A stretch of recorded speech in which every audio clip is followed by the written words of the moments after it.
اعوذ باللہ من الشیطان الرجیم بسم اللہ الرحمن الرحیم۔ غصے کا عملی علاج اس طرح ہو سکتا ہے کہ غصہ پی جانے اور درگزر سے کام لیا جائے اور اس کے لیے فضائل سے آگاہی حاصل کرے۔ جب کبھی غصہ آئے تو ان فضائل پر غور و فکر کر کے غصے کو پینے کی کوشش کرے۔ بخاری شریف میں ہے، ایک شخص نے بارگاہ رسالت صلی اللہ علیہ وآلہ وسلم میں عرض کی، یا رسول اللہ صلی اللہ علیہ وآلہ وسلم، مجھے وصیت فرمائیے۔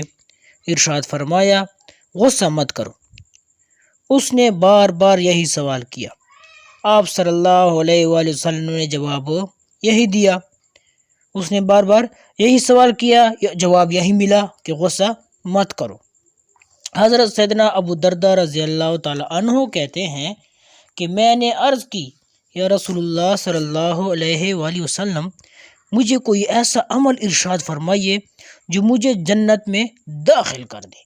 سرکار مدینہ قرار قلب و سینہ صلی اللہ علیہ وآلہ وصحبہ وسلم نے ارشاد فرمایا، لا تغضب ولک الجنہ، یعنی غصہ نہ کرو تو تمہارے لیے کیا ہے؟ تمہارے لیے جنت ہے۔